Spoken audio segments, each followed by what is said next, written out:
Hi friends, welcome to my June confessions, aka all of my favorites from the month of June. We're hitting on my favorite bras for the big chest girls, my favorite summer shoe staples, my favorite creators at the moment, and also just sprinkling in some good makeup and skincare that also ate for me this past month. Honestly, when I tell y'all, June was a 10 out of 10 month for me. It was my birthday month. It was the month that I got highlighted at the Tribeca Film Festival. I shared that with you guys as well.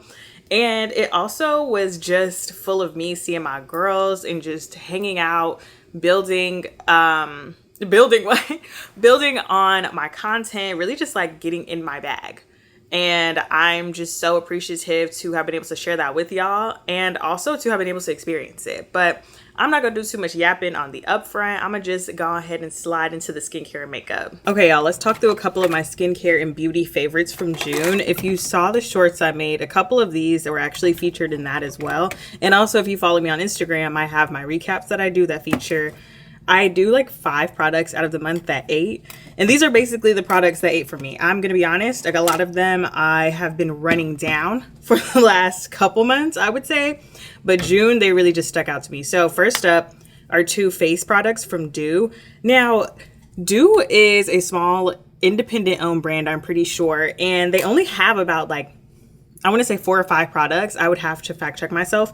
But they have a lotion, which is what or moisturizer, which is what initially put me onto them. But these 2 face products I have been eating up. So I got sent this baptism one months ago, and I have transitioned this as my new face wash. I usually would use the La Roche-Posay Gentle Cleanser, but I don't know. This one is a gel cleanser. And I feel like for the summertime when I'm working on getting like all the sunscreen off of my face and obviously like makeup that is mixed in with sweat, I really want something that I feel like is cleaning my face versus just feeling like it's hydrating it. So this one does both. It both cleanses and hydrates, and I feel like my skin is super prepped and plump for the rest of my routine.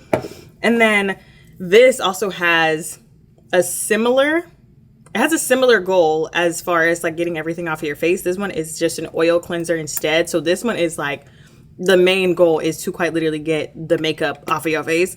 This is ethereal. I meant to mention this is baptism, but this one I actually went to a Dew event, I guess maybe like 2 months ago now. It was butter themed. It was actually really cute. They had like butter themed food. I don't know. It was very funky, very adorable though. And they also had like drag queens too, which was cool. Really feel like this does a great job at also cleansing my face and getting it prepped for the rest of my routine. And it's something that I don't necessarily use every day because I feel like it's not a face wash. You know, like if it's an oil cleanser. So like its purpose is to get things off of my face versus like I feel like something like a regular face wash, its purpose is actually to like also clean and hydrate your face as well. I hope this makes sense. Basically, I feel like they have 2 different purposes and sometimes I use them both within my routine, but net, I really like them. They're super hydrating, great for sensitive skin. They don't have any fragrances on them, which is always a win for me. Next up is some more skincare stuff. So this is the First Aid Beauty Hydrating Gel. And then this is the First Aid Beauty Hydrating Sunscreen Milk. Y'all, when I tell you, I might as well just have called this an empties because this is basically now my voice trying to go out. This is basically out and this is almost out as well. This was also some stuff I received in PR. And I always say if I am talking about something within my favorites that came from PR, I feel like that's notable. I haven't stopped talking about this since I got it. I love a dewy gel cream for the summertime because it's lightweight and still moisturizing. And I've been loving this hydrating skin milk for the summertime too, because it leaves my face nice and glowy. And I feel like this mixed with like a glowy primer always makes my skin look just juicy and delicious. But yeah, these 2, I'm definitely going to rebuy them once I run out of them. I think they're just really great. Again, I have sensitive skin, eczema prone skin, so these 2 have been perfect for me. They're fragrance free and they're actually safe for sensitive skin, as they say. So hey, again, another win. Now this isn't necessarily face skincare, but it is lip skincare. Y'all, the K-Skin Isle Lip Balm in SPF 30. Now, if you know the applicator for this lip balm prior to this new applicator was this really rubbery, it was like a squishy tip applicator that got clogged up after a while. And girl, it was really annoying because the product itself was really good. I had the applicator like way back in chow. I just hung up using the product because I was just like, I can't get the product out. It's too late for me to return it. And then also it was just like, I don't want to buy another one because it's going to do the same thing. Like everybody that was reviewing the product kept saying the same thing. They changed the cap. One of my friends told me they changed the cap and I was like, stop, because I like the product a lot. It's like a lip gloss, except a lip gloss with sunscreen. And y'all, I know everybody's preaching, wear your sunscreen, wear your sunscreen. Wear it on your lips too. Them lips will start turning colors if you're not wearing sunscreen. I know y'all have seen, what was it? The people were saying their lips were turning black from the Dior lip balm. Now that could have been something else that's in the product. I don't necessarily know, but for certain, if you're just putting like lip oils on your lips and going out into the sun, baby, you're frying them lips up. So put some sunscreen up under that lip gloss. I should do like my lip care routine, because y'all, when I tell you, I found like the 10 out of 10 lip care routine that's kept my lips moisturized for like every single instance in life I've been through. I literally was on Accutane, and my dermatologist said she never saw me come into her office with dry lips all the time I was on Accutane. Baby, listen to me when it comes to a lip care product. But yeah, this one has been getting me through the summer so far. Definitely going to see myself buying this one again. I like to do it without a base. Usually I'll do like Aquaphor and a lip gloss on top, but I feel like I don't necessarily need anything underneath this one because it's hydrating enough while also, you know, protecting my lips. And it doesn't have that nasty sunscreen taste, which is something that I found happens with the Aquaphor sunscreen. I don't know if y'all have used that, baby. Nasty. And I love Aquaphor down. Like, Aquaphor literally is my ride or die, but that Aquaphor sunscreen is disgusting. I ain't even gonna hold y'all. Finally, sliding into makeup, y'all, these Say Slip Tint Concealers have been my lifeline for my everyday makeup routine. And also whenever I wanna do like, you know, an elevated look, something a little bit more glam, I feel like these work just as good for that too. They're definitely more of like a natural dewy finish, but these look so delicious on my skin. I feel like the undertones are so stinking good. It's interesting because I have color 14 and 16, and I'm like a neutral girly through and through for the most part. These lean a little bit more warm, but they do work for my skin. I'm not gonna hold you. So if you're my skin color, my undertone, 14, 16 do a nice little job. I do 16 on the outside, 14 on the inside, and they just look great. Almost at my last couple things, y'all, but the L'Oreal Infallible Blush in the color Legendary Berry. It's a beautiful purple blush mixed with the Danessa Myricks Grape Soda Blush. Now, I've been going to town talking about this Danessa Myricks blush.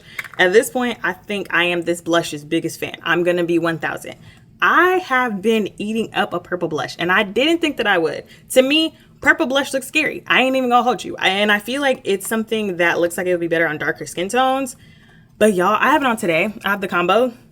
It looks beautiful. I feel like it looks like a pinky berry color. Like, I'm gonna do a swatch for y'all of this, because this to me obviously is like it's very intimidating in the pan. I feel like you look at it on my finger and you're like, baby, that's scary.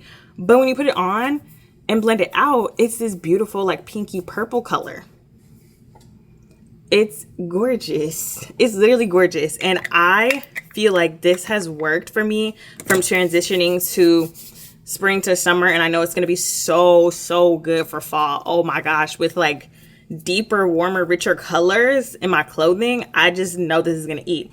And I have been looking for a blush topper to go with it as well. I was using this old House Labs blush I have in, what is the color called? It's like lavender something, lilac lavender, I don't know. It's basically like a lilac-y lavender color, and it works. It's a little lighter, but this to me is like the perfect match for it. I feel like they're pretty much like spot on. Obviously, like the other one, I didn't put that much on, but they're pretty close in the sense of like if you were to stack them up, like they flow beautifully. If you can't tell by my cheeks, baby, because yeah, I got this combo on today and I'm eating it up. It's literally like my go-to blush combination lately. Y'all, that was a whirlwind. I feel like I just yapped like a mile a minute, but let's transition to some clothes and fashion that have been eating for me in the last month. So really clothing wise, I don't even know, maybe I shouldn't call it clothing, but it's actually a bra. This Notori full fit balconette bra is probably one of my best undergarment purchases within the last decade, if I'm being honest. I'd shared this on shorts as well, but I lost this bra like 3 times. I think what happened was I accidentally kept putting it in my donate pile. I'm organizing my apartment and a lot of stuff was, you know, getting about this house, inclusive of the bra that I purchased now 3 times. So I did actually end up finding the second one that I thought I lost. So now I have 2 of them, which is a blessing. But what I really like about this bra is, one, underlining the full fit part. It actually does cover your entire chest. I would say this is probably one of the best bras that I've gotten, and I have a bigger chest, y'all. I'm a 34 triple D, and this covers everything, no spillage. It also has thicker back straps to not dig into your back and also cover up your back rolls, which is always a blessing. Hello. Because I don't know if y'all realize sometimes, especially for ladies with a bigger chest, I found that the thinner bra straps sometimes don't make the back of your shirt look smooth, and I hate that so much. I hate when I see myself from the back and I'm like, I can see my bra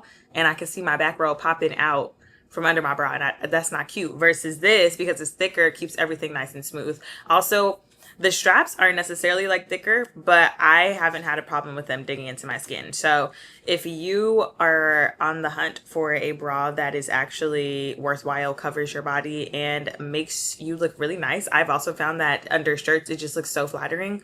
Natori for the win. Now, next up is some steppas. And listen, I know these look so intimidating. I mean, that's a heel. That is a heel, baby. I think it's about 4 inches. No cushion, but these are probably one of the most comfortable stilettos that I've put on. And I know that sounds so crazy because of how skinny this is, but these are Paris, Texas Lydia mules in 105 centimeters, I believe. Y'all, I saw these shoes. There's a store called Printemps in New York. It's off of Wall Street. And I went to the shoe section and I saw these, and I've had my eye on these for like over a year now. But online, I saw the heel and I said, oh, baby, where you step into in these, like your feet are gonna be in the ground. They're gonna be in the ground after wearing these. But I tried them on in the store. Girl, first of all, they make your foot look gorgeous. They look like a Barbie shoe. Your foot literally like sits in them with the prettiest arch. And they were too gorgeous for me to pass up. The color, it's like a wine ox bloody type of color. I think they're just gorgeous. They also had them in brown, which I was looking at on Essence, but I told myself that it didn't make sense for me to have 2 of the same shoe. And now here I am with 2 of the exact same color shoe, because I actually ended up buying them in the shorter inch too for like an everyday look. Because to me, this is like super dressy. I'm trying to be night out. And the shorter ones are more like day to day, popping around. Like I just want a nice little heel with whatever my going out outfit is.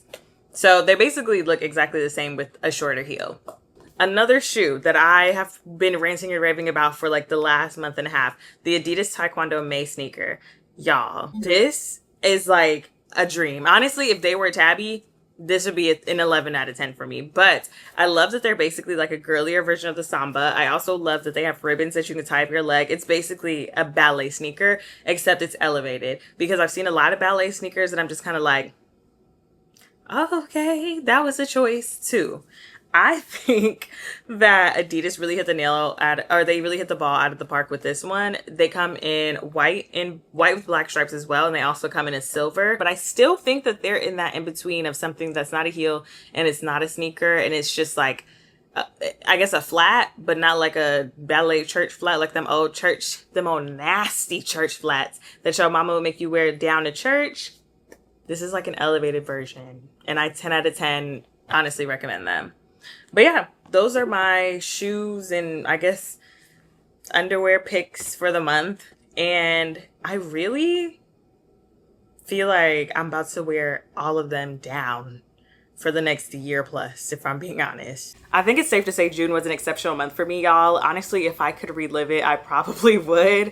But I just wanted to end out the video with a couple highlights, some other thoughts for y'all to take away, and also just highlight some people I really was loving in the month of June, / it has trickled into July, / I will probably always love them. But I just want to shine a light on them for some of the work that they did this past month. So let's start there first. Creators I'm loving right now.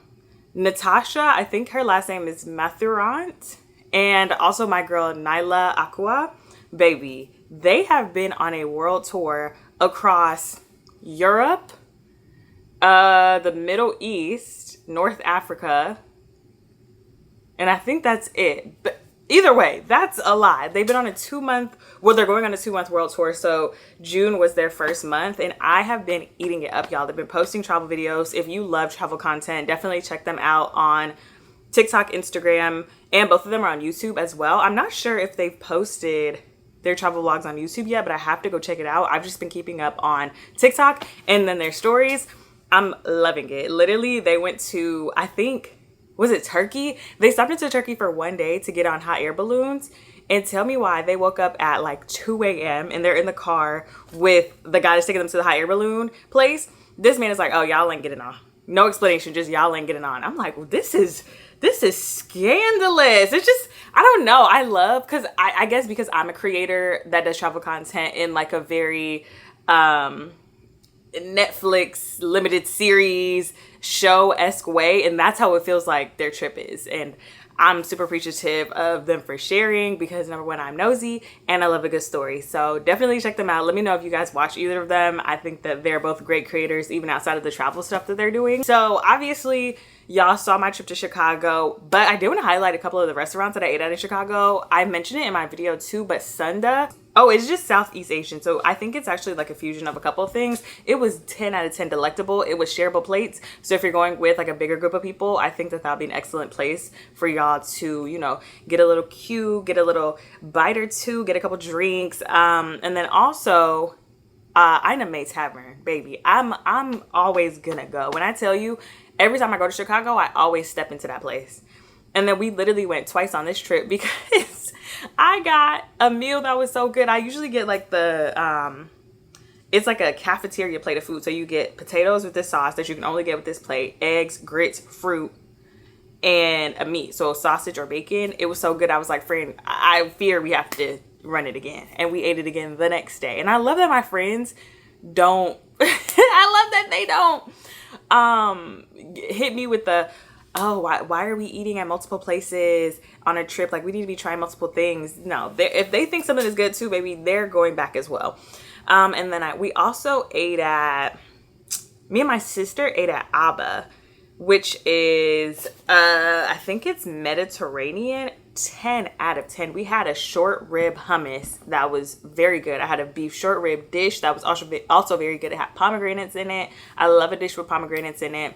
We had the carrot cake. The carrot cake was not that great. I think it was just like very different from what I was wanting, because I was craving carrot cake at the moment, but it was very like not, it wasn't like a typical, it wasn't a typical carrot cake. Basically it had like I believe it's called like kinfa. Words, pronunciation, check me on that one, because I'm not sure how it's pronounced, but it's like the crunchy bits that they put on like the Dubai chocolates. It had that on it. And then I also ended up going to New Orleans in the month of June. Ciao, I've only been to New Orleans one other time, baby. It was in 2019 for my friend's birthday. It was the year we graduated. We were there for New Year's. Ciao. First of all, my friend is very much a